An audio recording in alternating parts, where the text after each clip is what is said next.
ಹಲವು ಜೀವಿಗಳಲ್ಲಿ ಅವು ಸಂಗಾತಿಯ ಜೊತೆಗೆ ನಡೆಸುವ ಸಮಾಗಮದ ಅವಧಿ ಎಷ್ಟು ಅವಧಿಗೆ ನಡೆಸ್ತವೆ, ಎಷ್ಟು ಸಲ ನಡೆಸ್ತವೆ ಅನ್ನೋದ್ರ ಮೇಲೆ ಅದರ ಉದ್ದ, ಅಗಲ ಅಥವಾ ಸ್ವರೂಪ, ರಚನೆ ಅದೆಲ್ಲವುದಕ್ಕೂ ಸಹ ನಿರ್ಧಾರ ಆಗುತ್ತೆ ಅಂತ ಹೇಳ್ಬೋದು. ಇಷ್ಟೆಲ್ಲ ಚಿಂಪಾಂಜಿಗಳಲ್ಲಿ ಬ್ಯಾಕ್ಯುಲಮ್ ಇದೆ, ಕರಡಿಗಳಲ್ಲಿ ಬ್ಯಾಕ್ಯುಲಮ್ ಇದೆ, ಮಂಗಗಳಲ್ಲಿದೆ, ನಾಯಿಗಳಲ್ಲಿದೆ, ಬೆಕ್ಕುಗಳಲ್ಲಿದೆ.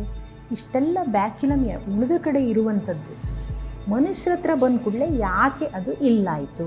ಮನುಷ್ಯರ ಮೆದುಳು ಎಷ್ಟು ಮುಂದುವರೆದು ಇದಾಗಿದೆ ಅಂತಂದರೆ ಅಲ್ಲಿ ಸಮಾಗಮ ಅನ್ನುವಂಥದ್ದು ಒಂದು ಮನರಂಜನೆಯ ಕ್ರಿಯೆ. ಅಂದರೆ ಈ ವಿಕಾಸವಾದದಲ್ಲಿ ಮನುಷ್ಯ ಗಂಡಿಗೆ ಉದ್ರೇಕಗೊಂಡವಾಗ ವೀರ್ಯ ಟ್ರಾನ್ಸ್ಫರ್ ಮಾಡೋದಕ್ಕೆ ಒಂದು ಎಲುಬಿನ ಸಹಾಯ ತಪ್ಪು ಹೋಗಿದ್ದು ಯಾಕೆ?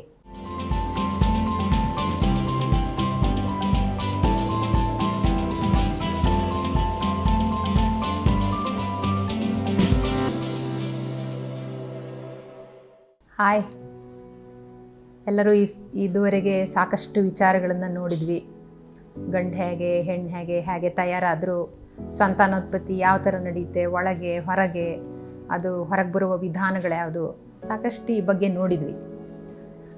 ಮನುಷ್ಯ ವಿಕಾಸ ಆಗ್ತಾ ಮನುಷ್ಯ ಜೀವಿಗಳು ಮೇಲೆ ಅಂತ ನಾವು ಕರೆಸ್ಕೊಳ್ತೀವಲ್ಲ, ಈ ಮೇಲೆ ಬಂದಿದ್ದರಲ್ಲಿ ಕೆಲವು ಮುಖ್ಯ ಬದಲಾವಣೆಗಳು ಬೇರೆ ಜೀವಿಗಳಿಗೂ ಮತ್ತು ಮನುಷ್ಯರಿಗೂ ಮಧ್ಯ ಆಗಿದೆ ಅಂತ ಹೇಳ್ಬೋದು. ಆದರೆ ಈ ಬದಲಾವಣೆಯಿಂದ ಮನುಷ್ಯರೇನಾದ್ರು ಪಡ್ಕೊಂಡಿದ್ದಾರಾ ಅಥವಾ ಕಳ್ಕೊಂಡಿದ್ದಾರಾ ಅನ್ನೋದು ಗೊತ್ತಾಗಲಿಕ್ಕೆ ಅದು ಮುಖ್ಯವಾದ ಬದಲಾವಣೆ ಏನು ಅನ್ನೋದನ್ನು ಹೇಳಬೇಕು. ಪುರುಷರಿಗೆ ಸಂಬಂಧಪಟ್ಟಿರೋದು ಒಂದು ವಿಚಾರ, ಮಹಿಳೆಯರಿಗೆ ಸಂಬಂಧಪಟ್ಟಿರೋ ಒಂದು ವಿಚಾರ. ಸೊ ಮೊದಲು ಪುರುಷರಿಗೆ ಸಂಬಂಧಪಟ್ಟಿರೋ ಈ ವಿಕಾಸದಲ್ಲಿ ಆಗಿರುವ ಮುಖ್ಯ ಬದಲಾವಣೆ ಏನು, ಅದು ಮತ್ತು ಯಾವ ರೀತಿಯ ಸಂಬಂಧ, ಬಿಕ್ಕಟ್ಟು, ಬೇರೆ ಇನ್ನೇನಕ್ಕೆ ಕಾರಣ ಆಗಿದೆ ಅನ್ನೋದನ್ನು ನಾವು ಮೊದಲು ನೋಡ್ಬೋದು ಅಂತ ಅನಿಸುತ್ತೆ. ನಾವು ಮುಂಚೆನೇ ಗಮನಿಸ್ದಂಗೆ ಮನುಷ್ಯರಲ್ಲಿ ನಡೆಯುವಂಥದ್ದು ಆಂತರಿಕ ಫಲಿತಗೊಳಿಸುವಿಕೆ, ಅಂದರೆ ಇಂಟರ್ನಲ್ ಫರ್ಟಿಲೈಸೇಷನ್.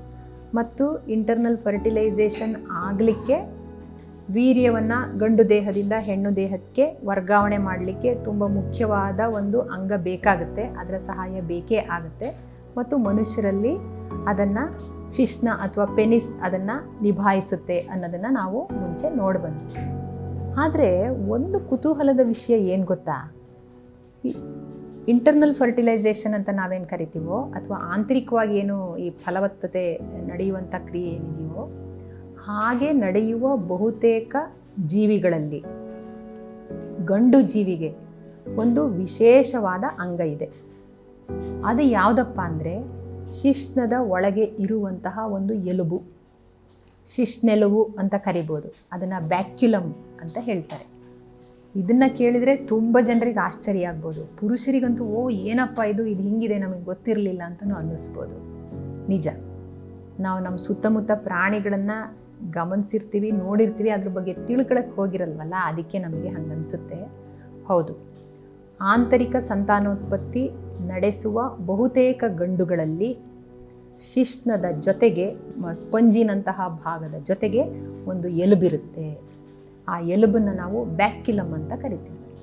ಆ ಬ್ಯಾಕ್ಯುಲಮ್ ಅನ್ನುವಂಥದ್ದು ಹಲವು ಜೀವಿಗಳಲ್ಲಿ ಅವು ಸಂಗಾತಿಯ ಜೊತೆಗೆ ನಡೆಸುವ ಸಮಾಗಮದ ಅವಧಿ ಎಷ್ಟು ಅವಧಿಗೆ ನಡೆಸ್ತವೆ, ಎಷ್ಟು ಸಲ ನಡೆಸ್ತವೆ ಅನ್ನೋದ್ರ ಮೇಲೆ, ಮತ್ತು ಆ ಹೆಣ್ಣಿನ ರೀಪ್ರೊಡಕ್ಟಿವ್ ಟ್ರ್ಯಾಕ್ಟ್ ಯಾವ ರೀತಿ ಇದೆ, ಇದು ಎಲ್ಲದರ ಮೇಲೆ ಅದರ ಉದ್ದ, ಅಗಲ ಅಥವಾ ಸ್ವರೂಪ, ರಚನೆ ಅದೆಲ್ಲವುದಕ್ಕೂ ಸಹ ನಿರ್ಧಾರ ಆಗುತ್ತೆ ಅಂತ ಹೇಳ್ಬೋದು.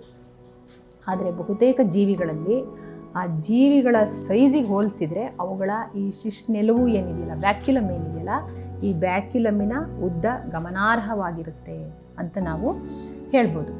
ಅಂದರೆ ಮನುಷ್ಯ ಗಂಡು ತನ್ನ ವೀರ್ಯದ ವರ್ಗಾವಣೆ ಮಾಡಲಿಕ್ಕೆ ಕಾರ್ಪೊರಾ ಕ್ಯಾವರ್ನೋಸಾ, ಕಾರ್ಪೊರಾ ಸ್ಪಾಂಜಿಯೋಸಾ ಈ ಎರಡರಲ್ಲಿ ಒಂದು ಒತ್ತಡದಿಂದ ರಕ್ತ ಬಂದು ತುಂಬಿ ಅದರ ಉದ್ದ, ಗಾತ್ರ ಹೆಚ್ಚಿಸುವುದನ್ನೇ ನಂಬಿಕೊಳ್ಬೇಕಾಗಿದೆ. ಆದರೆ ಪ್ರಾಣಿಗಳಲ್ಲಿ ಇದರ ಅಗತ್ಯ ಇಲ್ಲ. ನನ್ನ ಫೇವರೇಟ್ ನಂದಿನಿ ಚೀಸ್. ಈಗ ಎಲ್ಲರ ಫೇವರೇಟ್ ನಂದಿನಿ ಚೀಸ್. ಯಾವಾಗ ಅವಕ್ಕೆ ಹೆಣ್ಣು ಫಲಗಟ್ಟಕ್ಕೆ ಸಿದ್ಧ ಆಗಿದೆ ಅಂತ ಗೊತ್ತಾಗುತ್ತೋ, ಯಾವಾಗ ಅಂಡಾಣು ಬಿಡುಗಡೆ ಆಗುತ್ತೆ ಅಂತ ಗೊತ್ತಾಗಿದೆಯೋ ಆವಾಗ ಈ ಅರೌಸಲ್ ಅಂತ ಏನು ಹೇಳ್ತಾರೋ ಅದಕ್ಕೆ ವಿಶೇಷ ತಯಾರಿ ಇಲ್ಲದೆ ಅದು ಸಮಾಗಮವನ್ನು ನಡೆಸೋಕ್ಕೆ ಸಾಧ್ಯ ಆಗಿದೆ. ಇದು ಎಷ್ಟೊಂದು ನಾವು ನೋಡ್ತೀವಲ್ಲ, ಚಿಂಪಾಂಜಿಗಳಿರ್ಬೋದು, ಗೊರಿಲ್ಲಾ ಇರ್ಬೋದು, ಮಂಗ ಇರ್ಬೋದು, ನಾಯಿ, ಬೆಕ್ಕು, ಕಾಡಪಾಪ, ವ್ಯಾಲ್ರಸ್, ಸೀಲ್, ನಾವು ಕಣ್ಣೆದುರುಗಡೆ ಕಾಣುವ ಬಹುತೇಕ ಸಸ್ತನಿಗಳು, ಪ್ರೈಮೇಟ್ಸಲ್ಲಿ, ಸಸ್ತನಿಗಳಲ್ಲಿ, ಸರೀಸೃಪಗಳಲ್ಲಿ, ಹಕ್ಕಿಗಳಲ್ಲಿ ಇದಿರಲ್ಲ. ಯಾಕೆಂದರೆ ಹಕ್ಕಿಗಳ ಆಂತರಿಕ ಸಂತಾನೋತ್ಪತ್ತಿ ಕ್ಲೋಯಕ ಸ್ಪರ್ಶದಿಂದ ಆಗೋದ್ರಿಂದ ಅದರಲ್ಲಿ ಇಂಟ್ರಾಮಿಟೆಂಟ್ ಆರ್ಗನ್ ಇರಲ್ಲ. ಸೊ ಹಕ್ಕಿಗಳಲ್ಲಿ, ಬಹುತೇಕ ಹಕ್ಕಿಗಳಲ್ಲಿ ಇದು ಕಾಣಲ್ಲ. ಉಳಿದಂಗೆ ನಾವು ನೋಡುವ ಬಹುತೇಕ ಜೀವಿಗಳಲ್ಲಿ, ಅದರಲ್ಲೂ ವಿಶೇಷವಾಗಿ ಮ್ಯಾಮಲ್ಸ್, ಪ್ರೈಮೇಟ್ಸ್ ಮತ್ತು ಯಾವುದು ಸರೀಸೃಪಗಳು, ಉಭಯವಾಸಿಗಳು, ಈ ಥರದ್ದು ನಾವು ನೋಡ್ತೀವೋ, ಎಲ್ಲಿ ಆಂತರಿಕ ಸಂತಾನೋತ್ಪತ್ತಿ ನಡೆಯುತ್ತೋ ಅಲ್ಲಿ ಎಲ್ಲ ಕಡೆ ಈ ಬ್ಯಾಕ್ಯುಲಮ್ ಇರೋದನ್ನು ನಾವು ನೋಡ್ಬೋದು. ನಾವು ಒಂದು ವಿಚಾರ ಮಾಡ್ಬೋದು. ಸೊ ಇಷ್ಟೆಲ್ಲ ಚಿಂಪಾಂಜಿಗಳಲ್ಲಿ ಬ್ಯಾಕ್ಯುಲಮ್ ಇದೆ, ಕರಡಿಗಳಲ್ಲಿ ಬ್ಯಾಕ್ಯುಲಮ್ ಇದೆ, ಮಂಗಗಳಲ್ಲಿದೆ, ನಾಯಿಗಳಲ್ಲಿದೆ, ಬೆಕ್ಕುಗಳಲ್ಲಿದೆ. ಇಷ್ಟೆಲ್ಲ ಬ್ಯಾಕ್ಯುಲಮ್ ಉಳಿದ ಕಡೆ ಇರುವಂಥದ್ದು ಮನುಷ್ಯರ ಹತ್ರ ಬಂದ ಕೂಡಲೇ ಯಾಕೆ ಅದು ಇಲ್ಲಾಯಿತು ಅಂದರೆ, ಈ ವಿಕಾಸವಾದದಲ್ಲಿ ಮನುಷ್ಯ ಗಂಡಿಗೆ ಉದ್ರೇಕಗೊಂಡವಾಗ ವೀರ್ಯ ಟ್ರಾನ್ಸ್ಫರ್ ಮಾಡೋದಕ್ಕೆ ಒಂದು ಎಲುಬಿನ ಸಹಾಯ ತಪ್ಪು ಹೋಗಿದ್ದು ಯಾಕೆ? ಈ ವಿಚಾರನ ನಾವು ಗಮನಿಸೋ ಅಗತ್ಯ ಇದೆ ಅಂತ ಕಾಣುತ್ತೆ. ಇದರ ಮೊದಲನೇ, ಇದಕ್ಕಿರೋದೆಲ್ಲ ಬರೀ ಹೈಪಾಥೆಸಿಸ್, ಇದು ಹಿಂಗೆ ಅಂತ ನಮಗೆ ಪ್ರಕೃತಿ ಏನು ಹೇಳಲ್ಲ. ನಾವು ಹಲವು ಬೇರೆ ಬೇರೆ ಇದನ್ನು ಗಮನಿಸಿ ಹೋಲಿಸಿ ನಾವು ಕಂಡುಕೊಂಡಿರುವ ಹೈಪಾಥೆಸಿಸ್ಗಳಲ್ಲಿ ಕೆಲವು ಏನಪ್ಪ ಅಂತಂದರೆ, ಅದರಲ್ಲಿ ಮೊದಲನೇದು, ಉಳಿದ ಪ್ರಾಣಿಗಳಲ್ಲಿ ಗಂಡು ಎಷ್ಟು ಸದೃಢ ಅಥವಾ ಗಂಡಿನ ವೀರ್ಯ ಎಷ್ಟು ಅಪರಿಚಿತ ಅಂದರೆ, ಪ್ರಾಣಿಗಳಲ್ಲಿ ಹೆಣ್ಣು ಅಪರಿಚಿತ ಗಂಡಿನ ವೀರ್ಯನ ಹೆಚ್ಚು ಸ್ವೀಕರಿಸೋಕ್ಕೆ ಪ್ರಯತ್ನ ಪಡುತ್ತೆ.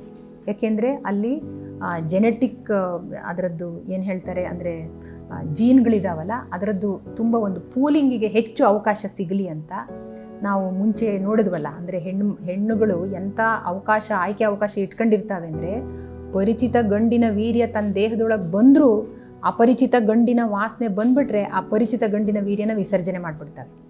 ಏಕೆಂದರೆ ಅಪರಿಚಿತ ಜೀನ್ ತನ್ನ ದೇಹದಲ್ಲಿ ಮತ್ತು ತನ್ನ ಸಂತತಿಗೆ ಬರಲಿ ಅಂತ. ಆದರೆ ಹೆಣ್ಣಿನಲ್ಲಿ ಅಥವಾ ಮನುಷ್ಯ ಗಂಡಿನಲ್ಲಿ ತನ್ನ ಪರಿಚಿತ ಅಪರಿಚಿತತೆನ ಹೇಳುವಂಥ ಅವಕಾಶ ಇಲ್ಲದೆ ಇರೋದ್ರಿಂದ, ಅಂದರೆ ಆ ಗಂಡು ಸದೃಢ ಹೌದೋ ಅಲ್ವೋ, ಆ ದೈಹಿಕವಾಗಿ ಮತ್ತು ಮಾನಸಿಕವಾಗಿ ಸದೃಢವಾಗಿರುವ ಗಂಡಿನಿಂದ ತನ್ನ ಸಂತತಿ ಉತ್ಪತ್ತಿ ಆಗಬೇಕು ಅನ್ನೋದು ಪ್ರತಿಯೊಂದು ಹೆಣ್ಣಿನ ಬಯಕೆ. ಅದು ಪ್ರಾಣಿಗಳಿರಲಿ, ಪಕ್ಷಿಗಳಿರಲಿ, ಮನುಷ್ಯರಿರಲಿ. ಅಂದರೆ ಸದೃಢ ಗಂಡಿನಿಂದ, ದೈಹಿಕ ಮತ್ತು ಮಾನಸಿಕವಾಗಿ ಸದೃಢ ಗಂಡಿನ ವೀರ್ಯ ತನ್ನ ದೇಹದೊಳಗೆ ಬರಲಿ, ಅದಕ್ಕೆ ತನ್ನ ಅಂಡಾಣು ಗರ್ಭ ಕಟ್ಟಲಿ, ಆವಾಗ ನಾನು ಒಳ್ಳೆಯ ಸಂತತಿನ ಉತ್ಪಾದನೆ ಮಾಡ್ತೀನಿ ಅನ್ನೋದು ಪ್ರತಿಯೊಂದು ಹೆಣ್ಣಿನ ಒಳ ಅಂತರಂಗ ಆಗಿರುತ್ತೆ. ಸೊ ಮನುಷ್ಯ ಹೆಣ್ಣಿಗೆ ಈ ಗಂಡು ದೈಹಿಕವಾಗಿ ಮತ್ತು ಮಾನಸಿಕವಾಗಿ ಸದೃಢ ಅಂತ ಗೊತ್ತಾಗೋದು ಹೇಗೆ?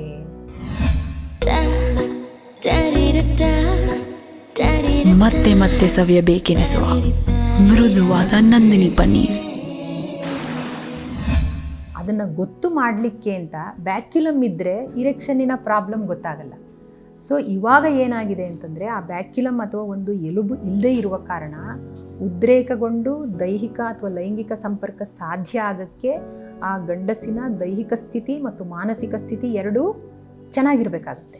ಇಲ್ಲ ಅಂತಂದರೆ ಹೆಣ್ಣಿನ ಜೊತೆಗಿನ ಸಮಾಗಮ ಸಾಧ್ಯ ಆಗಲ್ಲ. ಅಂದರೆ ಈ ಬ್ಯಾಕ್ಯುಲಮ್ ಇಲ್ಲದೇ ಇರೋ ಮೂಲಕ, ಅದು ಬರ್ತಾ ಬರ್ತಾ ರೂಢಿಮೆಂಟ್ರಿ ಆಗಿ ಇಲ್ಲದಂಗೆ ಮಾಡುವ ಮೂಲಕ ಗಂಡು ದೈಹಿಕ ಮತ್ತು ಮಾನಸಿಕವಾಗಿ ಸದೃಢ ಆಗಿದ್ದರೆ ಮಾತ್ರ ಹೆಣ್ಣಿನ ಜೊತೆ ಸಮಾಗಮ ಸಾಧ್ಯ ಆಗಬೇಕು, ಇಲ್ಲದೇ ಇದ್ದರೆ ಸಾಧ್ಯ ಆಗಬಾರ್ದು.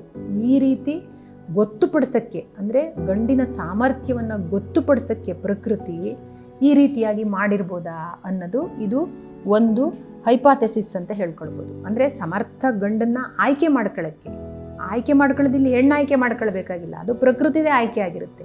ಎಲ್ಲಿ ಕೂಡಾಟ ಸಾಧ್ಯ ಆಗಲ್ವೋ ಅಲ್ಲಿ ಸಂತಾನೋತ್ಪತ್ತಿ ಉತ್ಪತ್ತಿ ಮಾಡುವ ಪ್ರಶ್ನೆನೇ ಉದ್ಭವಿಸಲ್ಲ. ಸೊ ಹಾಗಾಗಿ ಇದನ್ನು ಇಟ್ಟಿರೋದ್ರಿಂದ ಬ್ಯಾಕ್ಯುಲಮ್ ಇಲ್ವೇನೋ ಅನ್ನೋದು ಇದು ಒಂದನೇ ಹೈಪಾಥೆಸಿಸ್.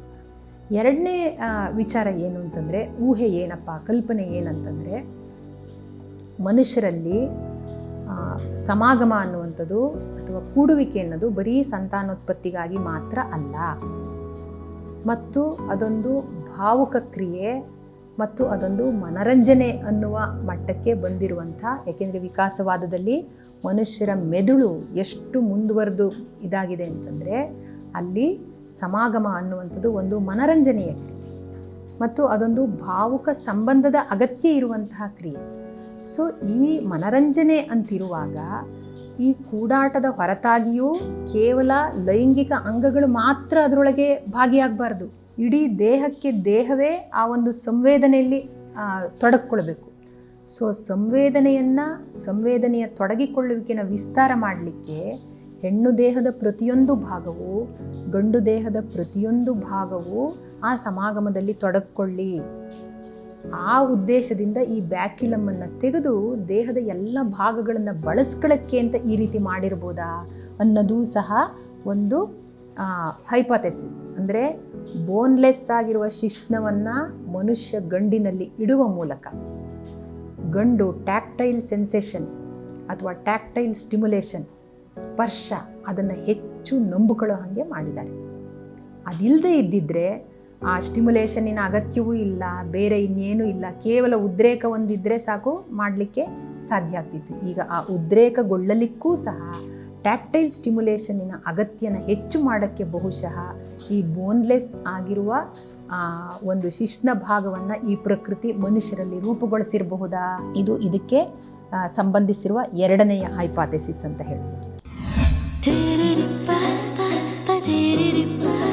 ಪರಿಶುದ್ಧ ನಂದಿನಿ ಹಾಲಿನಿಂದ ತಯಾರಿಸಿದ ನೈಜ ನಂದಿನಿ ಐಸ್ ಕ್ರೀಮ್ಸ್. ಮೂರನೇದಾಗಿ ನಮ್ಮಲ್ಲಿ ಒಂದು ಪದ್ಯನೇ ಇದೆಯಲ್ಲ, ಒಂದು ಹೆಣ್ಣಿಗೊಂದು ಗಂಡು ಹೇಗೋ ಏನೋ ಸೇರಿಕೊಂಡು ಹೇಗೋ ಏನೋ ಹೊಂದಿಕೊಂಡು ಮಾತಿಗೊಲಿಯದ ಮೃತ ಉಂಡು ದುಃಖ ಹಗುರವೆನುತ್ತಿರೆ ಪ್ರೇಮವೆನಲು ಹಾಸ್ಯವೇ. ಒಂದು ಹೆಣ್ಣಿಗೊಂದು ಗಂಡು ಅಂತ ಹೇಳ್ತೀವಿ, ಆದರೆ ಒಂದು ಗಂಡಿಗೊಂದು ಹೆಣ್ಣು ಅಂತ ಹೇಳ್ತೀವ ನಾವು? ಹೇಳಲ್ಲ. ಅಂದರೆ ಒಂದು ಹೆಣ್ಣಿಗೆ ಒಂದು ಗಂಡನ್ನು ಮಾತ್ರ ನಿರ್ದಿಷ್ಟವಾಗಿ, ಅಂದರೆ ಏಕಸಂಗಾತಿ ಸಂಬಂಧದ ಬಗ್ಗೆ ನಾನು ಹೇಳ್ತಿರೋದು.